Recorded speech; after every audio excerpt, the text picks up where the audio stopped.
engaging the community since 1970. This is WIS Awareness. Good morning and thank you for joining us for Awareness. I'm your host, Megan Norman. Decision 2016 is in New Hampshire after Iowa. Republicans had a winner not long after the caucuses ended, but the Democrats had to wait until morning. As Tracy Potts reports, in some precincts, it took a coin flip to decide. Hi guys. Good morning. The candidates are on the ground in New Hampshire, campaigning furiously following last night's Iowa caucuses. On the Democratic side, a razor-thin finish. Hillary Clinton edged out Bernie Sanders. I stand here tonight breathing a big sigh of relief. Thank you, Iowa. After counting all night, Clinton was declared the apparent winner by the narrowest of margins, less than half a percentage point. Iowa, thank you. Bernie Sanders had this reaction right after he landed in New Hampshire. We look forward to doing well here in New Hampshire. And after that, we're off to Nevada and then South Carolina, where I think we're going to surprise a whole lot of people, just as we did in Iowa. Ted Cruz quoting the Bible, claiming the biggest victory ever in Iowa caucus history. Tonight, Iowa has proclaimed to the world, morning is coming. Morning is coming. Donald Trump landed in second place, barely ahead of Marco Rubio. We will go on to easily beat Hillary or Bernie or whoever the hell they throw up there. Rubio, a close number 3, was the first to declare victory here. So this is the moment they said would never happen. All the candidates pledging to battle it out in New Hampshire and beyond.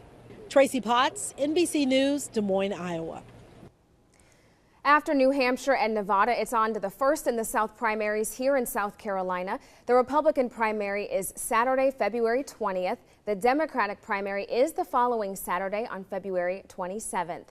Now to talk party politics and the candidates standing here in South Carolina, we have chairs of both state political parties, Matt Moore with the South Carolina Republican Party, and joining us via satellite from Washington, D.C. is Jamie Harrison of the South Carolina Democratic Party. Thank you both for joining us this morning. Good to be here. Thank you for having us. Now, when we look at the winners from Iowa, Ted Cruz and Hillary Clinton, really neither candidate had a convincing win. And even on the Democratic side, it really was like a virtual tie between Bernie Sanders and Hillary Clinton. So what do the candidates have to do to really stand out here in South Carolina? Matt, we'll start with you. Well, I think for me, the shocking thing was that Hillary Clinton over the past year lost a 53-point lead in Iowa, a shocking fall from grace, and it's almost like 2008 all over again for Hillary Clinton. So a lot of work to do for her campaign in the next couple of days and weeks. And what about on the Republican side? On the Republican side, every minute now is an hour. It's a long way between now and South Carolina. I think you'll see a reset again after New Hampshire, with a number of candidates coming here strong. Now it seems as though some candidates are beginning to drop out. That matters. Where does their support go in this primary? And certainly who performs well in South Carolina's presidential debate on February 13th. Right. And Jamie, I want to bring you into the conversation here. What does Hillary Clinton have to do? What does Bernie Sanders have to do here in South Carolina? How have their strategies maybe changed after Iowa? Yeah, you know, both of them have to appeal to African Americans, particularly African American women. In 2008, 53% of the vote in the Democratic primary was consisted or composed of African American vote. And so both of them have to appeal to the most, I guess, most reliable vote in the Democratic Party, which is African American women, particularly in the ages of 40 and above. And so I think each campaign is doing a very good job of reaching out, talking to those voters, and in the next few weeks we'll continue to see them, along with their surrogates, making the case. But I think for me, in terms of what was shocking coming out of the caucuses, was the anti-Republican establishment vote. When you take a look at Ted Cruz, you take it Donald Trump and Ben Carson, and you add that up, and it pretty much says that the establishment of the Republican Party has been rejected by its base, which is very, very interesting. Now, Matt, when we look at Ted Cruz winning in Iowa and moving on to New Hampshire and then South Carolina, Trump does have a lead here in South Carolina. Do you think he's going to make that up? Or even Marco Rubio, who declares his 3-2-1 plan, thinking he's going to take South Carolina. How do you think this all measures up? Well, we saw a couple of things in Iowa this past week, and one of those is that polls and pundits had led this race around by the nose for the past 6 to 8 months. And as it turns out, voters had some different ideas than the polls. What we also saw in Iowa is that the organizational aspects of campaigns matter, that traditional rules of politics still apply. And you've got to have a ground game, you've got to be contacting voters, doing the traditional things that make campaigns successful. So I'm interested, following New Hampshire, which campaign here in South Carolina can mobilize its base and voters the best and get them to the polls, because that's what it's all about at the end of the day. Now, is there a candidate that the state Republican Party is endorsing at this point? No, we've not endorsed any candidate. We don't do that. We want record turnout on February 20th. We had record turnout in 2012. We want as many people to vote as possible. Right. And Jamie, does the same go with you? Is there an endorsement from the Democratic Party, or is it just getting voters out to the polls? No, we're going to let the voters make their decision on who's best to carry the torch for the Democratic Party. And so we're excited. We as a party have made sure that we've cut it down the middle, that we are not biased one way or the other. And so I'm excited to have them all here in South Carolina in the coming weeks. It's an exciting time. And I think Matt and I both can say that South Carolina will probably be determinative for both races. It will play a major role and part in terms of dictating who the next nominee will be for each party. Right. Well, I was going to say with my next question, South Carolina historically a good indicator when it comes to the nomination. How do you really see things taking shape come nomination time? Well, South Carolina has a very diverse Republican electorate. We have social conservatives, fiscal conservatives, those focused on national security. It's the first major test for candidates beyond Iowa and New Hampshire of a big, broad, diverse electorate. South Carolina is very much, for the Republicans, like the National Republican Party. You've got to appeal to all the constituencies. You can't be a one-trick pony or a one-size-fits-all you can't have a one-size-fits-all type of campaign here in South Carolina. It's a major test for these campaigns. And as we see the race starting to shape up, we've already seen several candidates after Iowa drop out. Rand Paul recently suspending his campaign. Do you expect more candidates on the Republican side, Matt, to drop out prior to our primary? I think it's very possible. I think the campaigns after New Hampshire this week will reassess where they are fundraising-wise, where they are momentum-wise, and maybe make a decision that's best for their campaigns. I try to stay out of the prognostication business, but certainly it seems as though it'll be a 3 to 5 person race here in South Carolina. All right, Matt Moore, Jamie Harrison, thank you both so much for being with us this morning. Thank you. Still to come on Awareness, how do the voters feel? We will check in with our panel coming up after the break.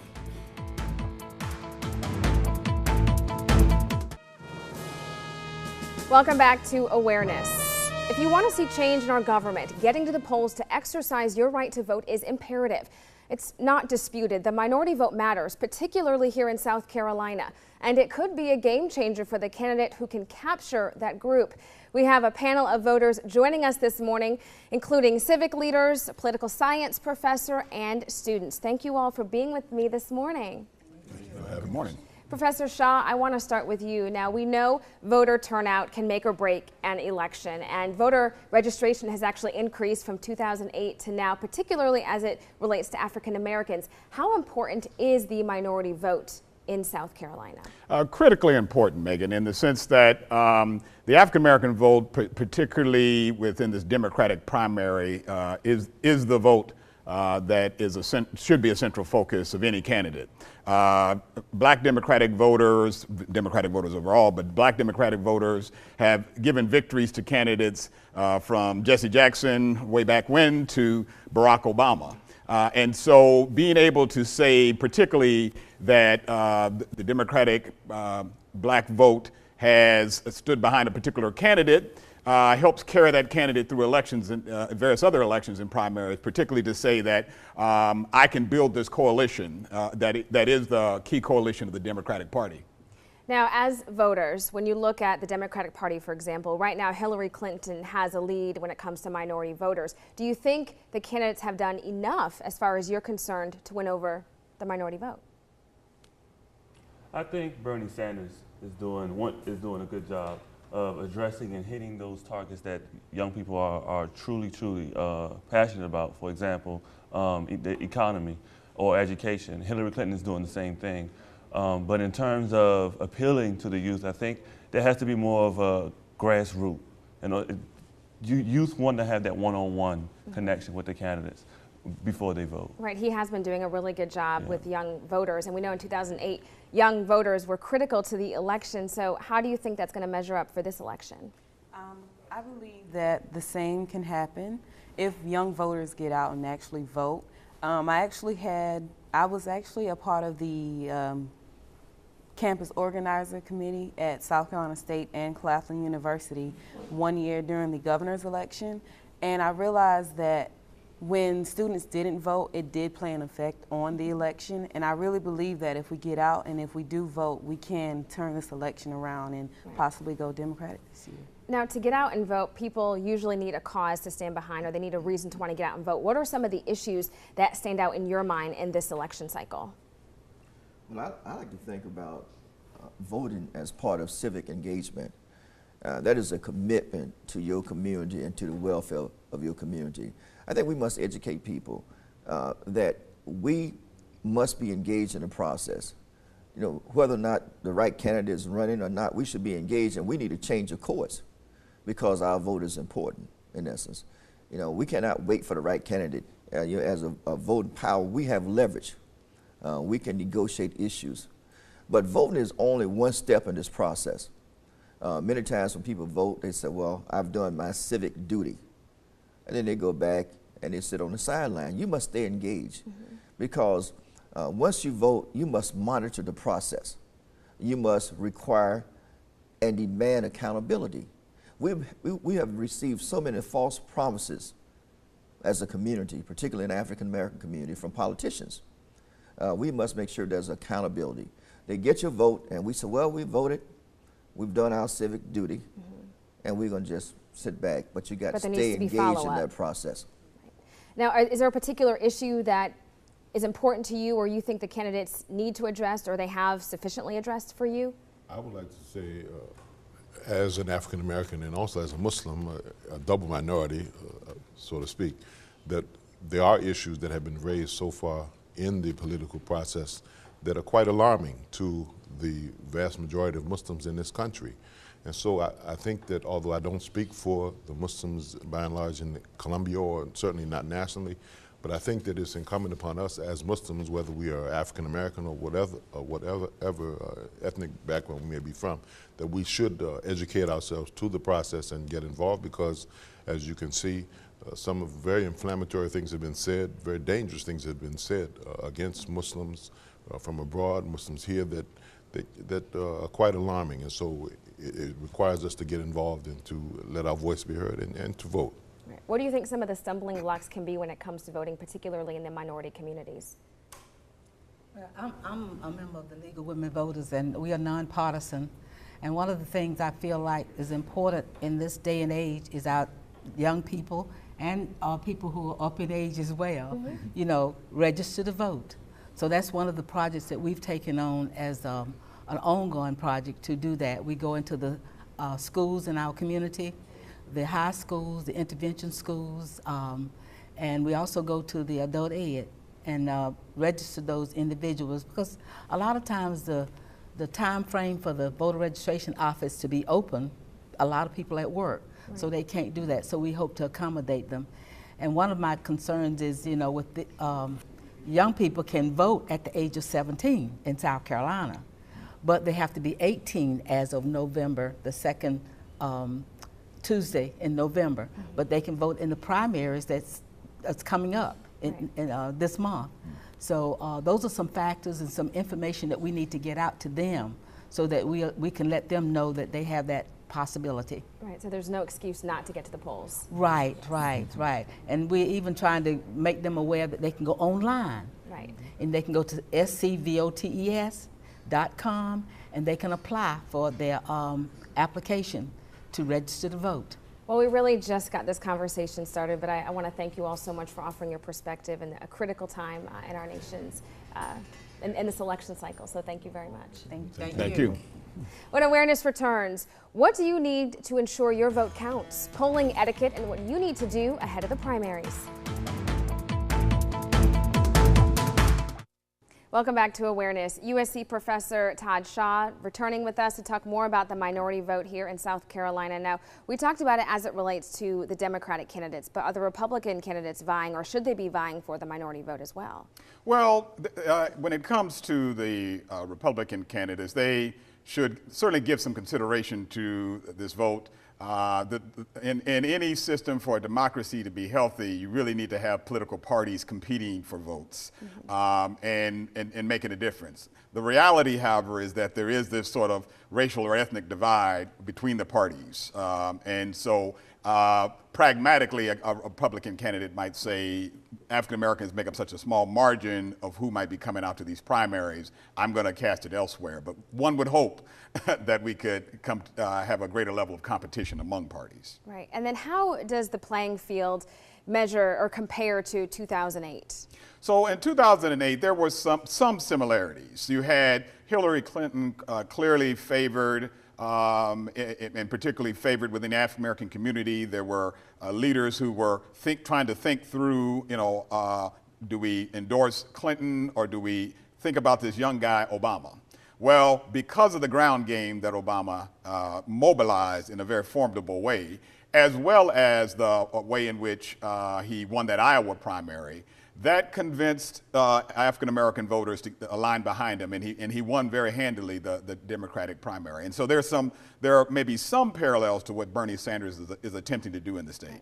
Well, and then when you look at Iowa, Bernie Sanders made up a lot of ground in the primary, and really almost a tie when you look at Hillary and Bernie's standings. So is it possible, do you think, for Bernie to make up the difference when it comes to the minority vote, particularly here in South Carolina, where voters could be just a split? It could be, but he has a pretty formidable challenge. But given the ways in which young voters who are disenchanted with the government are mobilizing in high numbers, there's some possibility there. But Clinton still is sort of commanding that vote, partly because just to put it as a phrase, she's a well-known commodity, and so in some ways, African American voters are very familiar with the Clintons in ways that they're still being introduced to Sanders. Right, and then when we look at the Republican side, Donald Trump, for example, one of the most polarizing candidates in the field as we're looking at right now, Ted Cruz, obviously coming out victorious from Iowa. How do you see Cruz's campaign or strategy maybe changing coming into South Carolina, where he already has a pretty decent lead? Well, I think Cruz is going to use some of that same sort of data analytics. In other words, he's going to kind of do very similar to what his campaign did in Iowa and look where he should be placing his strategic emphasis. It's clear that Cruz knows how to mobilize from going back to when he ran as a Texas senator and sort of upended the establishment and getting that vote as a Tea Party candidate. So he knows how to run as an insurgent who can surprise folks. And I think he's going to try and do the very same thing here, even given some of the polls leaning, strongly toward Trump. And when we're looking at the primary here, how does South Carolina measure up? We always talk about first in the South primary and really being a good indicator moving forward toward the nomination. Really, what is South Carolina standing when we look forward? South Carolina is sort of a bellwether state, particularly for the GOP, but you could say more broadly in elections.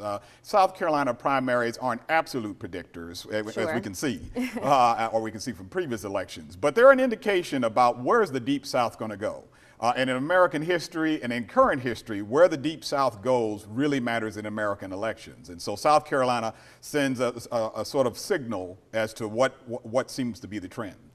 On both sides, what does a candidate need to do to really stand out here in South Carolina? They have to connect with, they have to mobilize. They have to have a ground game of GOTV, get out the vote, and be real clear about who to mobilize to get to the polls. They have to be connected to the issues, but quite frankly, and we as political scientists will say this, there's also sort of some emotional resonance. You could win on some of the issues, but if questions of trust factors, indications of do they see as a strong leader, those are the sort of the things that resonate in South Carolina and elsewhere. And particularly, you know, there may be a core issue like education or immigration that likewise will clearly mobilize folk. Right. Well, in terms of mobilizing voters, we want to make sure voters are getting to the polls. So there needs to be no confusion of what you need to have with you when you get out to vote. So you have to make sure you have a photo ID, your driver's license, SC DMV ID card, SC voter registration card with a photo ID, or a federal military ID. You see the list on your screen there. Make sure you have those when you are going to the poll. Also, if you can't vote in person, absentee voting. That is something that voters need to do. You need to make sure your voice is heard. We have plenty of information on what you need when you go to the polls on primary day on our website, WISTV.com. And also a note, some Midlands polling locations for the Republican and Democratic primaries have been temporarily relocated. All voters affected by this change will get a temporary voter registration card, which will include your new temporary assigned polling location. For more on where you need to vote, go to our website, WISTV.com. Well, Professor Shaw, any final words of wisdom, I suppose, or advice to voters to get out there to vote during the primaries coming up? Well, I'll just give an amen to what you said. It is critically important that as American citizens and in South Carolina, we exercise that right to vote. It's the critical right we have in terms of our citizenship. And so I would just say amen to what you just said. All right. Thank you so much for being with us. Sure. Stay with us. We'll be right back with a final thought. It does not matter which candidate you support, as long as you stay informed and aware of the issues, how the race impacts you, and know your engagement should not end on Election Day.